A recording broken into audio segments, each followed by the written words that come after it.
ఇక్కడ ఎవరో ఉన్నారే, వీళ్ళని అడగాలే.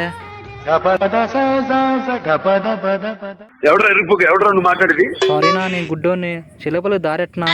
నేను మరీ అంత ఎదవలా కనపడుతున్నారా? చక్కగా పో, ఆడ చెరువు వస్తుంది, దాంట్లో దూకు. ఎట్టగారమా? గొడ్డు కారం. కళ్ళు లేవు కదరా, నీకెందుకు అడ్రస్? పసుపు. ఒకటి అవునని చెప్పు లేదా కాదని చెప్పు. అన్నా చెల్లపల్లికి రూట్ ఎట్నా? నిలయలా చెయ్ పోయ్. వీడేంట్రా రూట్ అడిగితే ఏదేదో మాట్లాడుతున్నాడు. అనలేమంటావా? చెయ్ పోయ్. చెల్లపల్లి రూట్ ఎట్నా? బ్యా బ్యా బ్యా. అర్థం కలనా? మాటల్లో తెలుసు కదా పోయి, అర్థం కాదన్నా. చదివి ఇప్పుడు మాట్లాడుతున్నావు కదనా? బ్యా చూసానన్నయ్య, నేను చూసేసాను. ఈ జన్మకి చాలు. నేను పోతానన్నయ్య, నేను పోతాను. నాకు ఇది వద్దు.